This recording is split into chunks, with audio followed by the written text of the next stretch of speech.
Welcome back to the Ridiculous Faith Podcast, a space for real stories, real faith, and ridiculous hope. I'm your host, Sarah Ribicki. Today's conversation is one I've been holding with great care. My guest, Dr. Sharon Dippold, is a licensed psychotherapist, best-selling author, and foster care advocate.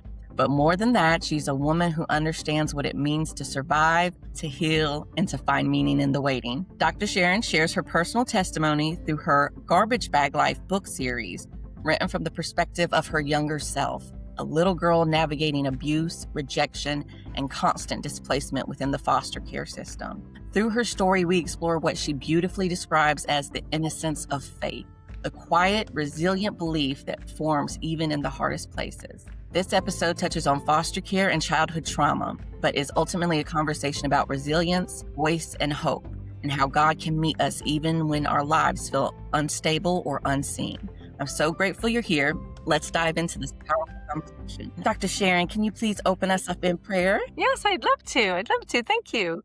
Dear Jesus, thank you for being with me from the time that I was a little girl all the way through my journey. And thank you for standing alongside me when I share your story in all the realms, in all the foster care realms, the church realms, the teaching realms, the school realms. And be with me today as I share your story and our story together on my first podcast ever. So in Jesus' name I pray. Amen. Amen. All right. Dr. Sharon, for listeners meeting you for the first time, can you share a bit about who you are today and the journey that led you here? Sure. My name is Dr. Sharon Dippold. I am a mother, a grandmother of 6, super exciting. I am a daughter, and I also am a wife. My journey that led me here today. Also, I do telehealth therapy. So I've been a therapist for about 27 years in private practice, and then a social worker from the time of graduating in 1992. When the social worker degree happened, I wanted to work for the same system that I disagreed with. So I initially became a social worker to kind of make those changes. And in turn of doing that, I then led down the path of doing therapy, which is kind of where, I am today. And then, I've always been a motivational speaker in foster care and on topics of change and how to change the system for 20 some years of sharing my story. And then most recently, I wanted to hit a bigger realm, and I knew writing my story would do that, like to have those voices be heard and be accepted. So I published the first book in the Garbage Bag Life series in 2022. So this is a new journey for me in regards to author and book signing and so on and so forth. Your work spans therapy, writing, advocacy, and philanthropy. How do all of these threads connect for you? Change, right? When I think about that, and I'm like, how are they connected? And I think change is a great word, because when I was younger, I think it was part of my resilience. I knew that I needed to change the system, right? Like I'm going to change this. Other foster kids are not going to go through, what I went through. And then, when I got my social work degree, I realized that therapy, because I specialized on foster children, right? That therapy would be that next level, like not only sharing my story and advocating for change, but also offering therapy services along that path. And the whole mission was always about change. Even when I was asked to be a motivational speaker, my thought was, how can I make this impactful? Like the goal is for change. So how can I make that happen? And then again, like I said, even doing the author, it was, what is that next step for me? Like the next step, how can I get more people? How can I reach more people about change? And even at the time, even at the time, it was foster care was not allowed to take, foster parents were not allowed to take children to church. Wow. Like it was not. And I remember hearing that because part of my journey was to be a director of foster care. Right. So part of my younger years is I became, a director of foster care programs. And I remember reading that legislation, right, that, if a parent did not want you to take your foster child to church, even if the foster child wanted to go to church, it could not happen. Right. So I remember thinking at the time, like, this was such a powerful, like, what a resource they're taking. So even then I became an advocate for change and no. If a child wants to go to church or they want to see what church is, why are the parents able to prevent that from happening? Right. So I think that, it shifted a little bit into the children having more voices when it came to like what they wanted to do. Yes. So even in the role of a director, it was about how can I bring a change to the foster care system? And then leading up to, like I said, the books. The books were when I sat down going, I'm not, and praying about it. It's like, I'm not happy with the little trainings how can I reach a bigger audience? And that's when I decided to write my story. And of course, the idea is everyone's like, how can you share your story? I always say that I was protected, right? Like I can share my story and the details of the trauma because there's like a bubble around me, and that bubble obviously was my faith in Jesus, right? So Mhm. like I think for the audience it was something that was so different to see a former foster child sharing the details of the experience. And the question always was, how can you do this, or how can you get through this? Like, and I've said it, there's a bubble around me. It's like, you experience this, but I'm protecting you. Now I want you to share my story. So even that, I think, was something that was for change because I really wanted to make sure everybody felt what foster care was. And Mhm. then, of course, when the books came out, there was no question. It's like, what organizations am I going to donate the proceeds to each of the book sales to a foster care organization? And each book has a different organization. So one book goes to Foster Love, which is about donating suitcases. Another for foster children, right? Another one goes to like Ticket to Dream, which is about helping foster children take that next step out of there. So they all tie together with just that one word. It's like how the change, right? So I think that's where they're all connected. Yeah, that's beautiful. I love that. Now, the Garbage Bag Life series uses your younger self as the narrator. Why was it important for you to tell the story through that lens? One of the things that I've realized, even in my training and even as a therapist, is that people, when you can emotionally get to them, they feel it. And Yeah. that promotes the most change, right? So I read other foster care stories where it's more memoir, like kind of related, like you're reading back on somebody's experience, like they're reflecting back on what things were like for them. And I just wanted something different. I wanted you to become me. Right. I wanted the Yeah. reader to become the foster child. So I decided, even 10 years. So, I had written the first rough draft like 20 years before I even published it. But I Oh, wow. remember saying, yeah. So I remember saying, even then, it's like, I want you to become the foster child. So that's why I wrote it like that. I wrote it that you grow up as one book leads to another book, which leads to another. You grow up with my younger self in foster care. You're in my head with me on all rounds, right? And my discoveries. And therefore, if you're feeling it, it leaves a lasting impact, right? It's Yeah. not just something you're reading, you're experiencing foster care with me. So therefore that promotes the change. And Yeah. that's why I kind of wrote it in I wrote it like a lot of people are like, this reads like a novel. Like, and it really does. And that's how I wrote it, right? That it does read like a novel. Like if I'm hiding in the sluice fort, you're hiding in the sluice fort with me, feeling the Yeah. water on your feet.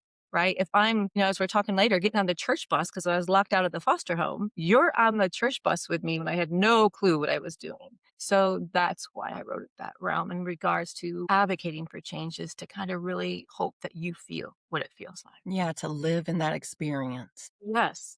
Yep. Yes. And in the beginning of all my books, I make a very important point for safety because you're living through the traumas with me. So like the first page in every book is here are all the hotlines. Like here's the mental health Mhm. numbers, here's suicide numbers, here's trafficking numbers, here's sexual abuse numbers. If you have any trauma history, please read the books with caution. Make sure that that you have a church or a safety network or somebody set up so it doesn't re-trigger you. Because I don't want that to happen. Right? Right. That goes against the whole process of change. But Yes. yeah, that's why I kind of wrote those along that way.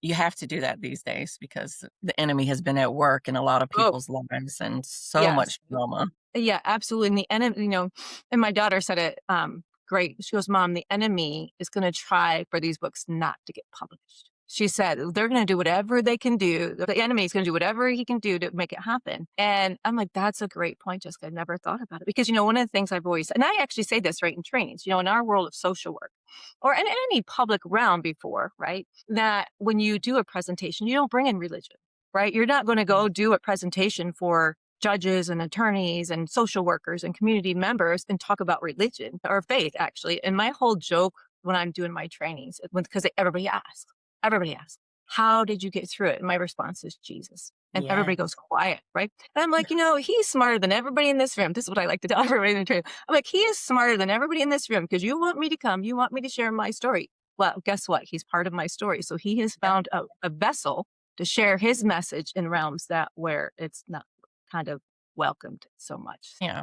But we have to let our Jesus light shine. Absolutely. Absolutely. Now, many people don't realize what it means when children carry their lives in garbage bags. What do you wish more people understood about that experience? So I have a little fun challenge for everybody. Yes. Garbage bag practice, and actually my dissertation in my PhD program was to interview women all over the United States that had moved in garbage bags. Right. The garbage bag practice has been happening since the start of time. Think about this. It's been happening since the start of time. Here we are in 2026, and it's still happening. So my research looked at and interviewed women what it felt like to move in garbage bags. Because we all know what garbage bags are for. You don't have to be a 3-year-old to know what a garbage bag is for. You see it by the road. You throw your dirty stuff in there. You throw your food, Yeah. right? But that's how foster children are moved, and they're still moved in garbage bags today. Right. So that's where the garbage bag series came from. I remember carrying my garbage bag behind me. The women that I interviewed, there was one woman who was 60 years old. She found her grandmother's journal, who is no longer even with us. And she read in her grandmother's journal in like 20s and 30s how she felt moving in garbage bags. Right. Mm, And the key is that we all know what it's like to move. Well, if we don't know, think about it for a second, right? Like sit and think that the next time you go on vacations, don't take luggage, take garbage bags. Can you imagine putting your garbage bag on one of those belts for check-in as you're traveling? They would look at you like, what? what? Yeah, what are you doing? But that's what foster children do, right? We're moving Yeah. from one place to another and we're carrying garbage bags with us. So I did a training one time and I had a gentleman come up. His name is Bruce, amazing man. He kind of has been my partner for years. And I kind of shared this story. And then I noticed Bruce was carrying garbage bags to all of his meetings. And I'm like, Bruce, what are you doing? He goes, I'm carrying my garbage bag for a month. Every court meeting, he replaced his briefcase with a garbage bag. Mm. And he had a tag on it when people are like, what are you doing? He goes, well, this is how foster children do. Oh, Right. So whenever I do like a training, I ask them, so my thing to you, I ask them to do the garbage bag challenge. And everybody's like, what? Right. I'm like, I said, for the next 2 weeks, when you go to a meeting, take a garbage bag. Take your yeah. stuff into a garbage bag instead.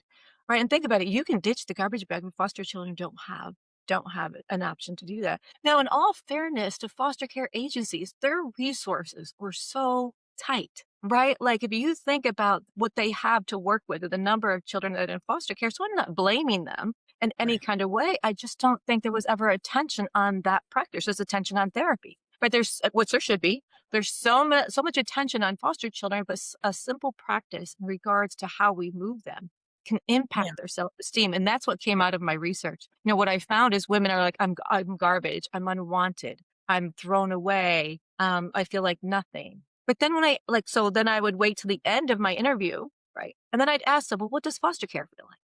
Do you know that it aligned perfectly? Like they had no idea that I was doing it.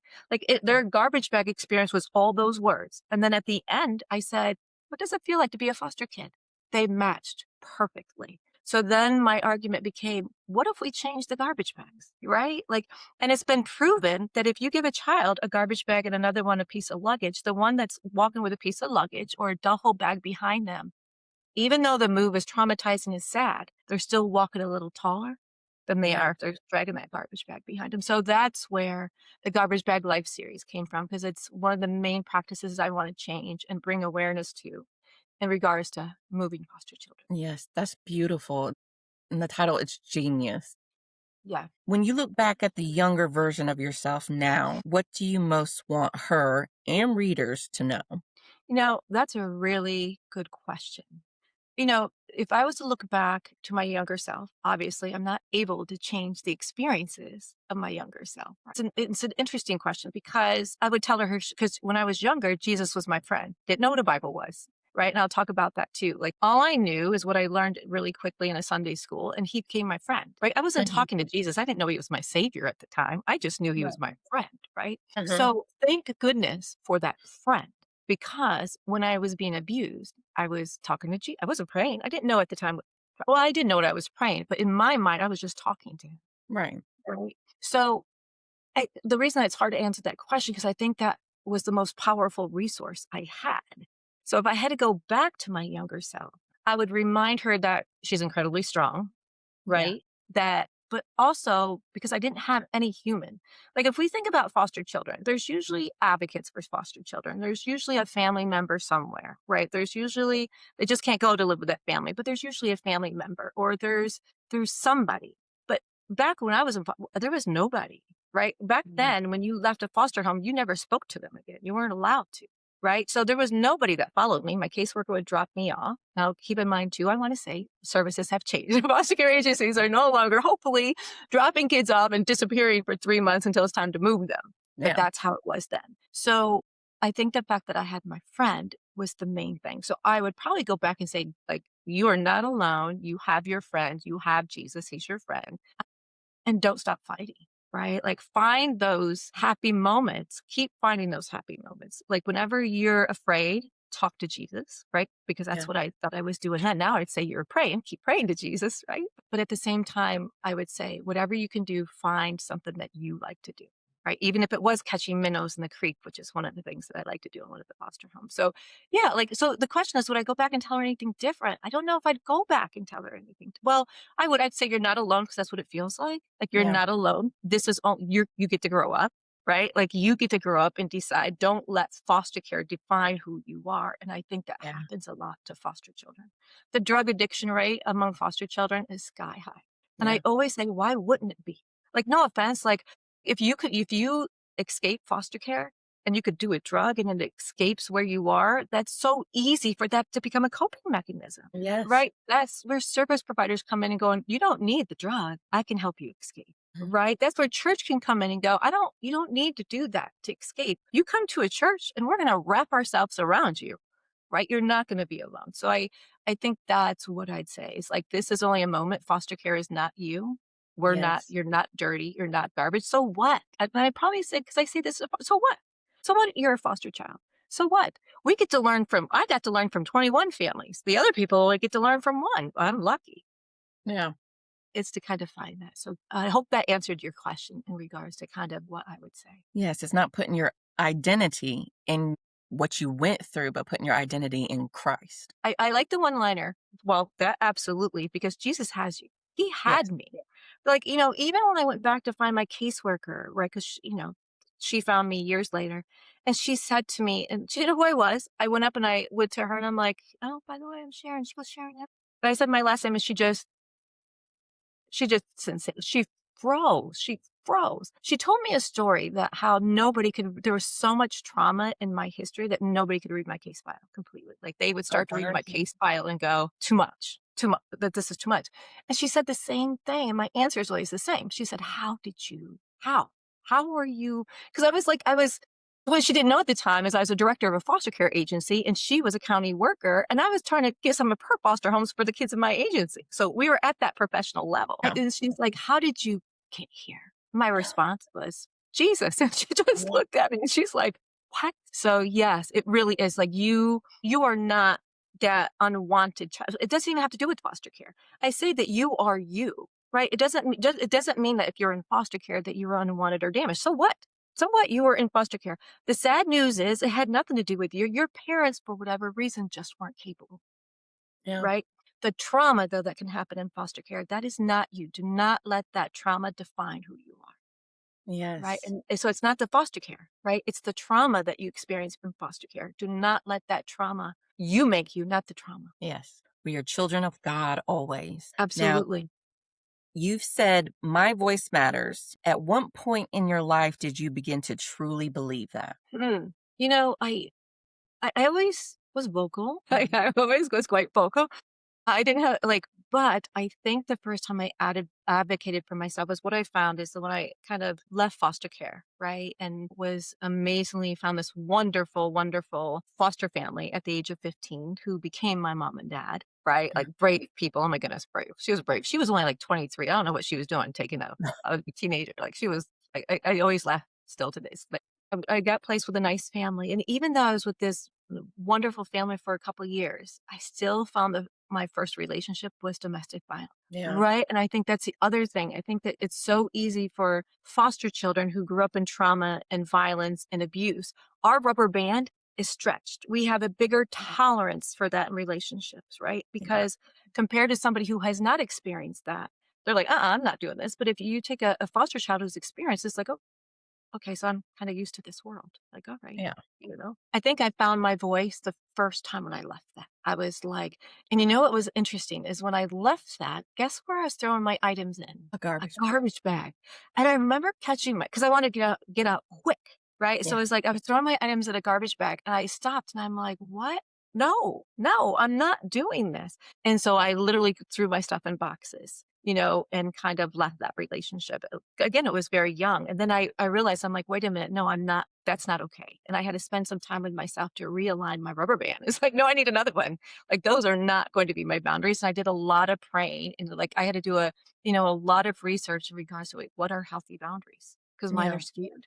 Right. So yeah, again, even that, I was like, pray, pray, pray, pray, pray. And it was like, and I remember still talking. I'm like, I need to leave this, but I don't want to. Huh. Right. Like I need to leave this. So that's that was the first time that I really kind of felt my voice in that realm. And then I think the first time I did a training when it came to like, okay, wait a minute. Like, and I remember because my first training, everybody, like when somebody shares their story, your first instinct is to look down because you're most like embarrassed for them. You're like, ooh, right. And everybody in my training was kind of, when they realized it was my story at the end, everybody was looking down. And I'm like, they're uncomfortable. And I'm like, no, no, no, look up at me. I'm like, no, please be comfortable. Ask me questions. This is the time I'm protected. Like Jesus, this is how I describe this. I'm like, it's almost like Jesus said to me, we all know Jesus does not allow children to go through situations like that. He would never allow that. And I always say, but sadly, he's not the only one at work, Yeah. right? The enemy would. And I always say, it's like Jesus said, oh, you're going through this.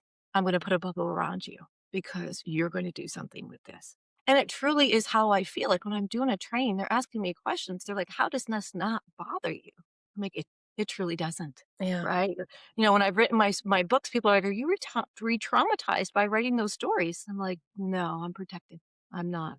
So that was another time I felt like I had a voice because I said, look up, foster children. Do not look down on foster children. Do not look down on our experience. Do not look down on our trauma because then you're looking down on us. Yeah. Right. Yeah. Like, so that was the other time that I really found that and said, I really need to take this voice. Yes. It's like Jesus, he gives that peace that goes beyond understanding. Oh yeah, like this is beyond even for myself, and I do telehealth. Like I do therapy. I've been doing therapy for 27 years, right? Like, I mean, if you're coming to me and you share your story, I'm like, ooh, right. That's my first instinct too. It's like, okay, let's create a little safety. Just make sure you're safe. And for somebody to say, no, I'm good. I'm safe already. We can Mhm. just talk about it because there's something around me. I'm like, I'm going to want to make sure that what they have around them is real because in my brain, I'm like, well, that's no, maybe that's denial. Maybe that's compartmentalizing. Well, Huh. I've had, but you know what's funny though? As soon as they say how, because they get asked if I'm compartmentalized, and I'm like, my faith, it's Jesus. The people, you can see all the faith-based people in the room. You can see all the believers because their eyes light up and they're like, absolutely, that makes sense. No matter who they are, they could be like a therapist, a doctor, a lawyer. They're like, oh, that totally makes sense. So when you Yes. say that to somebody who has they're completely like, oh, we get it now why you're able to do that. Got to find those Jesus people. Now, how did constantly changing homes and schools shape the way you saw yourself? And how did that evolve over time? Well, I think, one of the things, again, it goes back to I align with all those women in the Mm. study, right? That's how it felt. Like it didn't take, it only took me the first time a foster mother gave me a garbage bag to move. I'm like, was she throwing my clothes away? Because I didn't know I was moving. So Yeah. I said to my brother, I remember my brother and I were like, why is she throwing away all of her clothes? I'm like, I don't know. Let's just put our clothes in. We really thought our clothes were, so we knew what garbage bags were because we thought she was throwing away her clothes. We didn't Yeah. realize we're going to be dragging them behind us, right? So when I felt the same way, unwanted, definitely unwanted, felt like trash. Nobody wanted me. I used to go, why am I all alone? What did I ever do? Academically, I struggled, of course, right? Of course, I struggled Yeah. academically.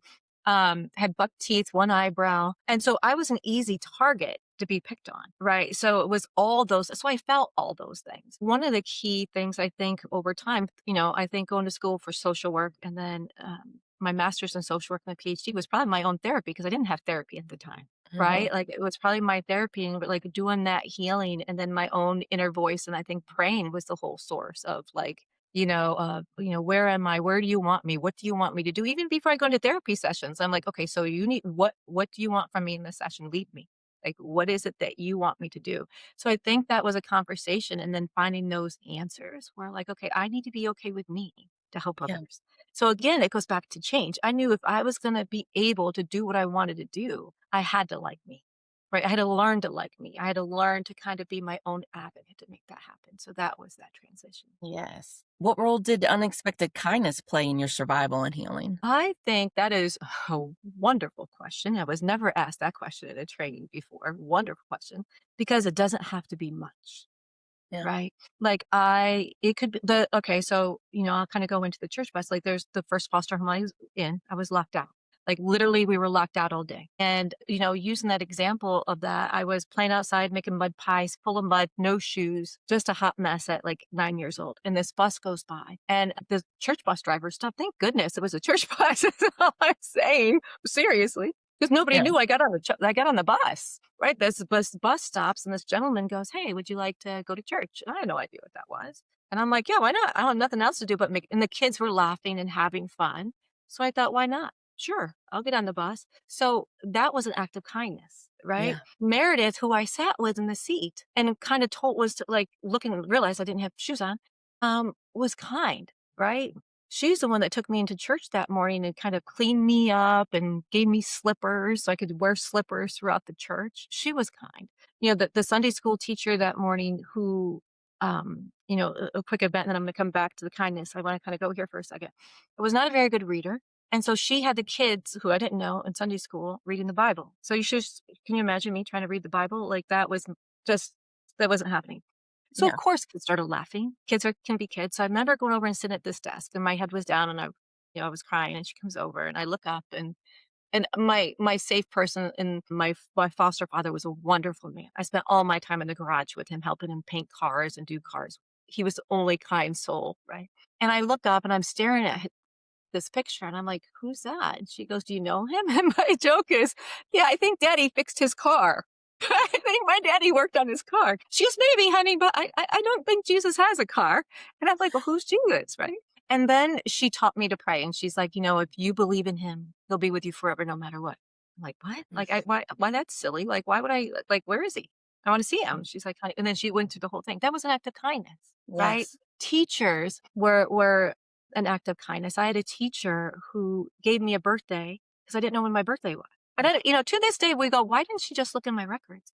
And the only thing I could think is that she wanted me to have a birthday the next day, right? Which was in September 19th, because my birthday I learned years later, was in February. So she threw me a birthday party the next day. And I didn't even know what my birthday was, right? And she had one. So I think that it doesn't take much for somebody to do an act of kindness, no matter who you are.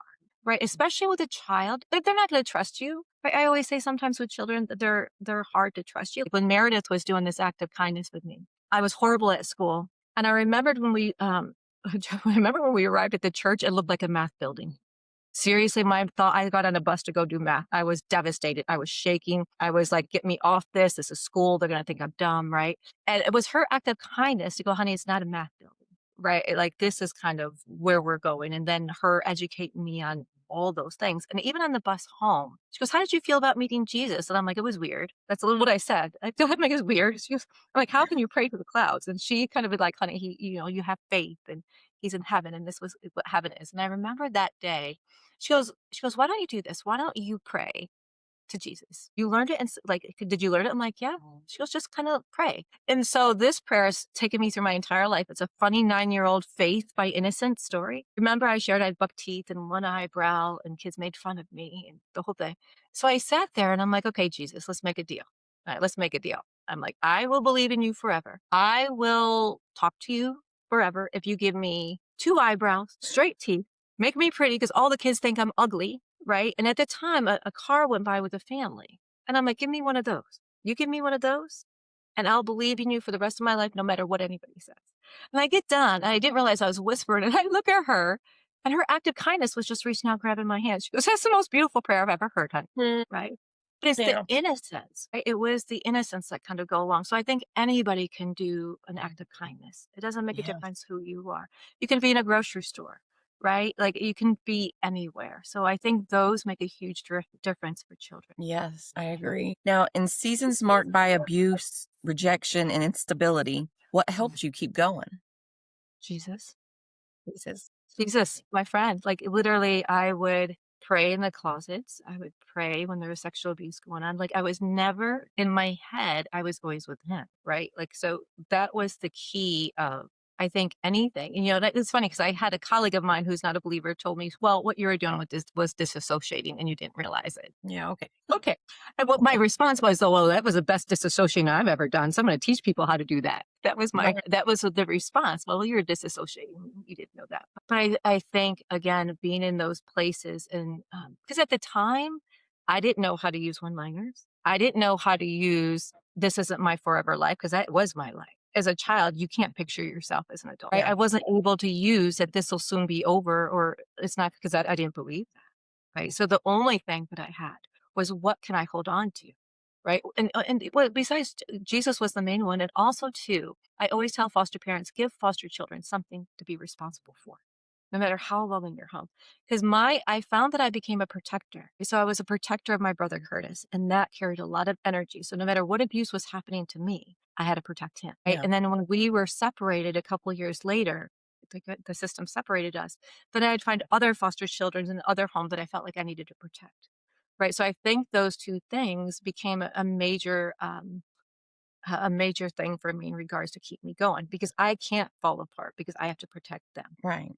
You have a duty then. Yes, as a purpose. How has faith or faith adjacent hope intersected with your healing journey, even if it wasn't always clear or linear? Well, when you've kind of heard me talk about the innocence of my younger, I had no idea what that was. Like, when I was younger, it was just the total innocence of kind of having that, which carried me through many things.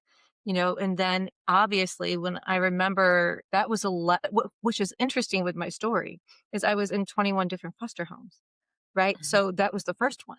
And then I didn't experience church in any other foster homes because nobody went. Right? So it wasn't until, but I still kept talking. Right? I can remember a dark side to my life story. I can remember when the system put me back to live with my birth mother, for a period of 6 months. To this day, I know she was doing enemy work. Okay. At the time, I didn't know, because I remember she called it black magic. Right. And I remember Mhm. being in the room with her when she'd rock that table back and forth, and her eyes would roll in her head, and she would tell me she's making money because she was talking to dead people and da da da da. And I remember she came in my room and she heard me talking to Jesus, and she was angry. She was like, Yeah. what are you doing? Right. So even in those dark times, like, I still had those conversations. I never stopped my conversations with him. And then when I met my family when I was 14, that's the first time I went to a youth group. So I got to go back to a church and back to, I'm like, so this, because I didn't know what it was.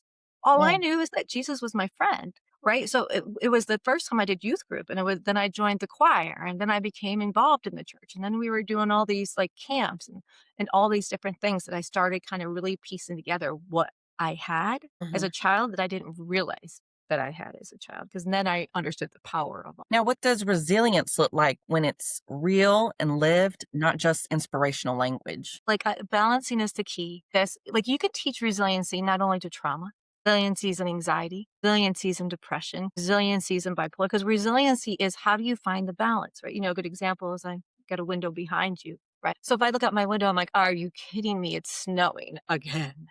Great. Well, your brain stores the last thought, and it's going to give your body energy, and how you store that with the last thought. So if I'm like, here we go. That's like, oh, like a beat up, like a depressive, like whatever. If I'm like, but you know what?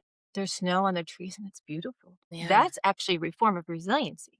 That is balancing. I'm not like, that's great. You want me to find the positive. I'm like, no, I want you to find the balance. Right. Like, I want you to find the balance. So when you heard the example of where I said, you know what? I got to learn from 21 families. Maybe you only got one.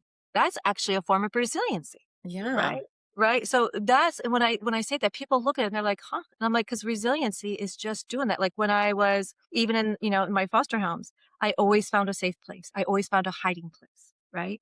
That's actually a form of resiliency, right? Yeah. So rather than getting stuck on something bad's gonna happen, I was like, "Oh, let me plan for it to does," right? So it's those kind of things regarding to how to find the resiliency, because resiliency can be in anything. Trauma, right? How do you reframe something that was traumatic? How do you take that same experience, which I did, right? Because what do you hear me say? What I said was like, okay, so this happened and Jesus put a bubble around me because I'm supposed to do something with this. It's just not Yeah. my story. We're like, oh, it's not just my story. You can't hear my story without it being his story. Right. They're aligned, right? So that's actually a form of resiliency.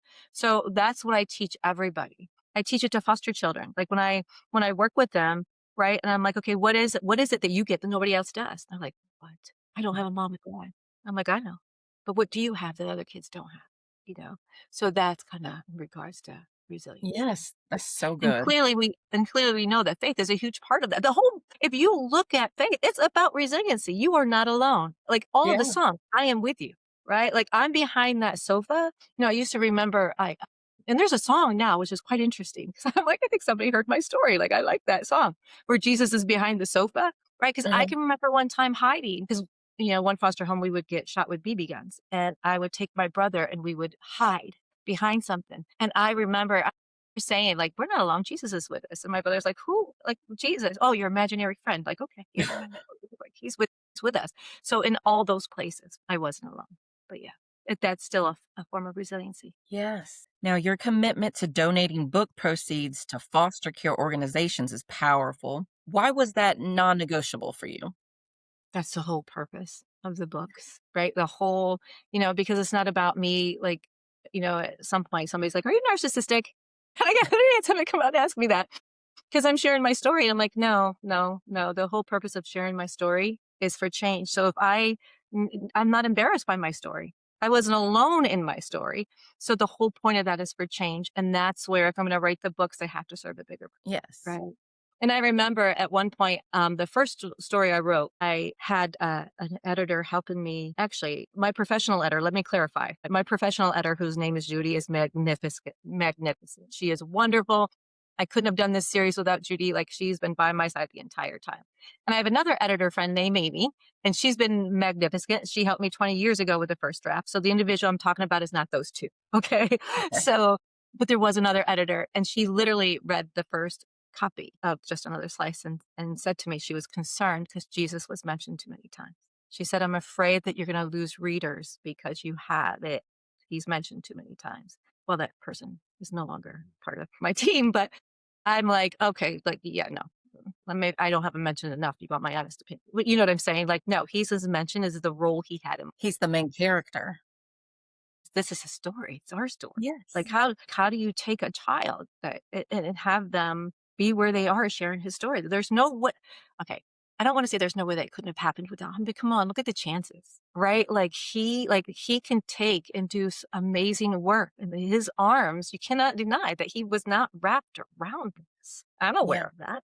Right. So yeah, the idea of giving back and doing the whole change is the whole point because it's still his work. Yes. That's beautiful. Now, what do you hope foster youth or adults who were once foster children feel when they read your books? Their voice, that we don't have to be embarrassed by foster care, Yeah. right? Like, well, there's one time when I was a social worker working and I might have been a director at the time, I don't remember, but it was way back when AIDS was big, right? And I was a social worker for children that were dying of AIDS because it was back in the early 90s. All of our foster children were dying of AIDS and we placed them in foster homes. And there's this one little lady that was passing. She wasn't very old, 15 months, right? And the doctor was standing there and she'd passed. I'm holding the baby and cried. And the doctor she whispered, and she goes, "I was a foster kid too," whispered. But that's what we do, Yeah. right? Think about it. Like, that's what foster kids are. That's sometimes we feel like a whisper, Yeah. and that's the whole idea. We don't have to be a whisper. It's not our fault our parents weren't capable. They just weren't capable. But look what we came out of. So that's what I want them to know, right? Is that everybody has a story. Everybody has a story. And they shouldn't be ashamed of their story. It's okay for them to have a voice because when you whisper, that impacts your self-worth and self-esteem. Why would you whisper if it didn't? That's Yeah. shame. Right. So that's Mhm. what I want them to see. And I've gotten a lot of that. I received a lot of, oh my goodness, I want to write my story. How did you do it? I'm like, do it. Write your story. Like, write your story. Have your voice. And so I've gotten a lot of messages from individuals in regards to that and them sharing their story. So, Yes, it's own your experience without it becoming your identity. And part of what I do is own your story. I offer the experience to help people write their stories. yes, They have come through life and their trauma and found Jesus. yes. Absolutely. Now, if someone listening today is in a waiting, healing, or survival season, what would you want to gently remind them of? That you're not alone, right? That this is not your forever. It's like find your space. This is only a moment. You can change you. Now, if we're talking children, so I'm going to separate, right? If it's adults and they're in the healing, I'm like, you are not alone. And if you feel like you're alone, there is a church family waiting for you somewhere because you are not alone, right? Like, don't be afraid. Don't be ashamed to say, I'm struggling with this, or I'm having a hard Yes. time with this, or I'm struggling with depression, or why am I having these thoughts? There is somebody out there for everybody, right? Don't be afraid to kind of find that. And if you really feel like you have no direction, there's even for people that are in crisis mental health wise, there's like the new 988 number, which is where you can have instant connection to a therapist, Mhm. right? You can have an instant connection to that. If you're to walk into a church on a Sunday morning and go, hey, you do the welcome, like, welcome to our church. If you are to say, I need to talk to somebody right away, you're getting that person Mhm. immediately right there. So there is something there for everybody. In regards to children, I say the same thing though. Foster care has changed, right? Mhm. You don't have to be afraid to tell somebody that you're being hurt. You don't have to be afraid to say, this doesn't feel good to be here. You don't have to be afraid to say, I want to go to church. I want to do this. I want to do that. The key though is not being afraid, not being ashamed, because shame is what holds you back, right? They kind of go hand in hand. Being Yeah. embarrassed, feeling ashamed, that's gonna stop you from doing that, and so that's the key. Yes. Now, how can listeners support foster care awareness in meaningful, tangible ways? Oh, so many ways. I'm excited about this question. Well, first of all, there's so if you if you want to, like, if you can, call your local foster care agencies and ask that question. What Okay. can we do? Right. I am a big advocate, obviously, to, call your agencies and say, how can we donate duffel bags? How can we donate luggage? How can we help you stop moving children in foster care with garbage bags? Right. Excuse me. And Yeah. the other thing that people aren't aware of is something called CASA, Court Appointed Special Advocates. And this is something that is free. I mean, when it's free, meaning you can volunteer for this. If I would have had a CASA advocate, my life would have been completely different. A CASA exists in every community. Even one of my books, I did a presentation for CASA of the Southern Tier, and actually some proceeds from one of my books is donated to them. And what they do is you can follow a foster child around, right? So you can volunteer, and trust me, CASA is always looking for volunteers in regards to working. So what would happen is if you wanted to volunteer, it's kind of like you would be, let's just say you were appointed to my younger self. I was in foster care, right, Sarah? And you'd become my advocate, right? Yeah. You would follow me wherever. I'd have that constant person no matter what world I was in. So if you're my CASA, you come, we could play games together. You could take me to a movie. I guess it kind of resembles like a big brother, big sister kind of program in the old days, right? But when it Yeah. comes to like foster children, and if I move to a home, you go with me. You're Mm. my constant. If I change caseworkers, you're still with me. So it's a fantastic program. And I even had somebody reach out to me from Illinois. I received this message from somebody named Sarah who was with CASA, and she asked me to jump on to do a Zoom call. I'm like, absolutely. I'd be happy to jump on for a Zoom call. They're actually using my series as their training. But she goes, we Oh, are using your books as training CASA workers of like how to work with foster children. Would you be willing to jump on for as quick? Everybody wants. I'm like, absolutely. I'd be happy to jump on for a quick Zoom call. But CASA is an amazing program. If you find that you don't have the time for that, if you call and say, or even call organizations like Foster Love, Ticket to Dream, there's so many foster care agencies that already have their legal things set up for fundraising. If you were to call them and say, can I do a bowl-a-thon and donate the money to you? They would be all on board for that. So look at foster care online non-for-profit organizations that are helping foster children. And all you need to do is call them and say, can we do a fundraiser? And they would yeah. be more than happy to do Yeah. I feel like I should be that. planning something. Goodness. Now, how can our listeners support and follow you and what you do? So I'm happy to give you my website. So the Mhm. website is www.drsharon, Dr. Sharon, ZD.com. And everything's on there. Yep, everything is on there. All of the books are on Amazon, and they're on all the different platforms in regards to my story. And I'm going to put those in the show notes, as well as I'm going to link them on my resource page on my website, ridiculous.com. Thank you. I appreciate that. That's awesome. Thank you. Dr. Sharon, please close us in prayer. Thank you. Dear Jesus, thank you for being with me during this episode of my very first podcast, sharing your story with my story. Thank you for all the blessings you've given me, including my children and grandchildren. And thank you for giving me the strength and the power and protecting me to share your story. Thank you in Jesus' name. Amen. Amen. Dr. Sharon, thank you so much for sharing your story with such honesty, courage, and grace. Your willingness to give voice to your younger self and to children who are still walking similar paths is truly powerful. Friends, if today's episode resonated with you, whether because of your own story, your heart for foster care, or your journey toward healing, I encourage you to check out Dr. Sharon's website and her book series, Garbage Bag Life. It's an invitation not just to understand foster care, but to approach it with empathy, awareness, and hope. As always, if this episode encouraged you, please consider sharing it with someone who might need it, subscribing to the podcast, or leaving a review. It helps these stories reach the people who need them most. Thank you for spending time with us. And remember, your story matters, your voice matters, and God is still working even in the waiting. Until next time, this is the Ridiculous Faith Podcast.